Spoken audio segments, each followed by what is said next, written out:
મિત્રો, આજે આપણે એકદમ સિમ્પલ મસાલા અને એકદમ સરળ રીતથી ગલકા અને ગાંઠિયાનું શાક બનાવીશું, જેને રોટલી, ભાખરી, રોટલા સાથે ખાવાની ખૂબ જ મજા પડે છે. તો જય શ્રી કૃષ્ણ મિત્રો. આજે મારા કિચન ગાર્ડનમાં એટલે કે વાડામાં ગલકા થયા છે જુઓ, અને એ બે છે એને આપણે તોડી લઈશું ને આજે એનું એકદમ ટેસ્ટી એવું શાક બનાવીશું. બે મીડિયમ સાઇઝના ગલકા છે એને મેં ધોઈ લીધા છે અને હવે એની આપણે છાલ કાઢી લેવાની છે.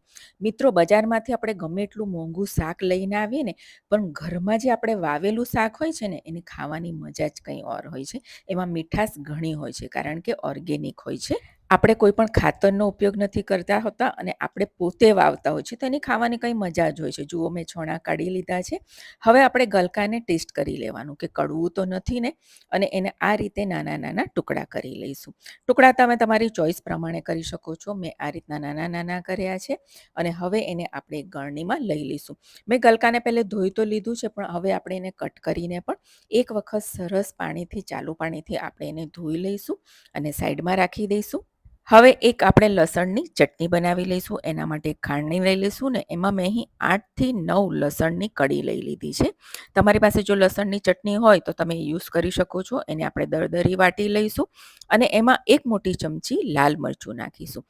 તીખાશ તમે તમારા ટેસ્ટ મુજબ લઈ શકો છો અને બંને વસ્તુને આપણે સરસ કૂટી લેવાનું છે. જુઓ મિત્રો, લસણની ચટણી સરસ પીસાઈ ગઈ છે. હવે એને આપણે એક વાડકીમાં કાઢી લઈશું અને સાઈડમાં રાખી લઈશું. હવે શાકનો વઘાર કરવા માટે એક પેન મૂકીશું અને એમાં 2 મોટી ચમચી તેલ નાખીશું. તેલ ગરમ થાય એટલે એક નાની ચમચી રાઈ નાખીશું, એક નાની ચમચી જીરું નાખીશું અને રાઈ અને જીરું તતડી જાય એટલે 4થી 5 મીઠા લીમડાના પાન નાખીશું અને એને સરસ આપણે વઘારને સાંતળી લઈશું. અને હવે એમાં એક ઝીણી ડુંગળી સમારેલી નાખીશું અને એને આપણે સરસ ગુલાબી થાય ને ત્યાં સુધી સાંતળવાની છે. જુઓ મિત્રો, આપણી ડુંગળી સરસ ગુલાબી સતળાઈ ગઈ છે. હવે આ સ્ટેજ પર એક લીલું મરચું મેં ઝીણું સમારેલું નાખ્યું છે, એને પણ આપણે અડધી મિનિટ માટે સાંતળી લઈશું. મરચું સરસ સતળાઈ જાય એટલે હવે એમાં આપણે જે ચટણી પીસીને રાખી હતી લસણ અને લાલ મરચાંની, એ નાખીશું અને એને પણ આપણે 1 મિનિટ માટે સાંતળી લેવાનું છે. લસણનો કાચો ટેસ્ટ ન આવે એ વાતનું ધ્યાન રાખવાનું છે અને આપણે એને સરસ સાંતળી લઈશું. ચટણી સતળાઈ જાય એટલે મેં અહીં એક મોટું ટામેટું સમારીને નાખ્યું છે, એ નાખીશું અને હવે આપણે મસાલા કરી લઈએ. મસાલામાં સૌથી પહેલાં સ્વાદ મુજબ મીઠું નાખીશું અને ત્યારબાદ અડધી નાની ચમચી હળદર નાખીશું અને એક મોટી ચમચી ધાણા જીરું પાવડર નાખીશું અને એને મિક્સ કરી નાખીશું. આટલા ઓછા મસાલામાં જ આજે આપણે આ શાક બનાવીશું. મિક્સ કરીને હવે ઢાંકી દઈશું. ટામેટા એકદમ સોફ્ટ થઈ જાય ત્યાં સુધી આપણે એને રાંધી લેવાનું છે. વચ્ચે વચ્ચે આપણે એને આ રીતે ફેરવતા જઈશું જેથી આપણા ટામેટા નીચે ચોંટી ન જાય અને ફરીથી ઢાંકીને એને આપણે સાંતળી લઈશું. મિત્રો જુઓ, ફરી 2 મિનિટ થઈ ગઈ છે અને એને ફરીથી આપણે મિક્સ કરી લઈશું. હજી એને 1 મિનિટ માટે કૂક કરી લઈએ, ઢાંકીને રાખી દઈશું. ફરીથી આપણે લગભગ 3.5થી 4 મિનિટ થઈ ગઈ છે અને તમે જોઈ શકો છો ટામેટા સરસ કૂક થઈ ગયા છે અને ઓગળી પણ ગયા છે. હવે એમાં આપણે સમારેલા ગલકા નાખીશું અને એને સરસ મિક્સ કરી દઈશું.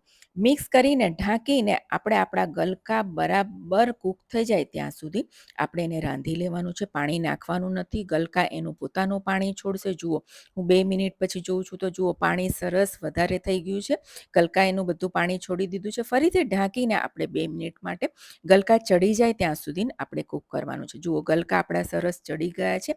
આ સ્ટેજ પર અડધો કપ આપણે ગરમ પાણી નાખીશું કારણ કે આપણે ગાંઠિયા નાખવાના છે એટલે થોડું પાણી નાખવાનું છે અને પાણી ઉકળી જાય એટલે આપણે હવે એમાં ગાંઠિયા નાખીશું. મેં અહીં 1 કપ ગાંઠિયા લીધા છે, કણી ગાંઠિયા લીધા છે, મેં સોફ્ટવાળા નથી લીધા અને એ નાખીશું. એને મિક્સ કરી લઈશું અને મિક્સ કર્યા બાદ હવે એમાં આપણે એક નાની ચમચી ગરમ મસાલો નાખીશું અને એને પણ મિક્સ કરી લઈશું અને સાથે આપણે 1 ચમચી ગોળ નાખીશું. આ ટોટલી ઓપ્શનલ છે, તમને પસંદ હોય તો તમે નાખી શકો છો અને મિક્સ કરી અને ફક્ત 1 મિનિટ માટે ઢાંકીને આપણે કૂક કરવાના છે. ગાંઠિયા સોફ્ટ થઈ જશે અને બધું પાણી પણ પી લેશે. અને જુઓ, 1 મિનિટ થઈ ગયું છે અને આપણું ગાંઠિયા અને ગલકાનું શાક બનીને રેડી થઈ ગયું છે. મેં થોડો રસો રાખ્યો છે. જેમ શાક ઠંડુ થશે એમ રસો ગાંઠિયા બધું પી જશે. ઉપરથી હવે આપણે લીલા ધાણા નાખીશું, મિક્સ કરીશું અને આપણું ગલકા ગાંઠિયાનું શાક જુઓ એકદમ રેડી થઈ ગયું છે. રૂટિનમાં રોજ આપણે જે શાક બનાવતા હોય છે એમાં બહુ મસાલા કે તેલ ઓછું રાખવાનું, તો એનો ટેસ્ટ પણ સારો આવે અને ખાવામાં પણ મજા આવે.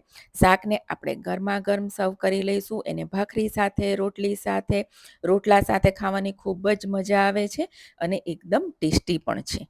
ગલકા બાળકોને ભાવતા નથી હોતા, પણ તમે આ રીતે ગાંઠિયા સાથે એને બનાવીને આપશો ને તો બાળકો પણ ખાશે અને મોટા પણ ખાશે. એટલું જ ટેસ્ટી છે. ઉપરથી લીલા ધાણા નાખીશું, થોડા ગાંઠિયા નાખીશું અને ગાર્નિશિંગ કરીશું. તો મિત્રો છે ને, જોઈને જ ખાવાનું મન થઈ જાય એવું આપણા ઘરના ગલકાનું શાક બનીને રેડી થઈ ગયું છે અને જુઓ એકદમ ટેસ્ટી બન્યું છે. તો ચોક્કસથી ટ્રાય કરજો. આવજો, તમારું ધ્યાન રાખજો.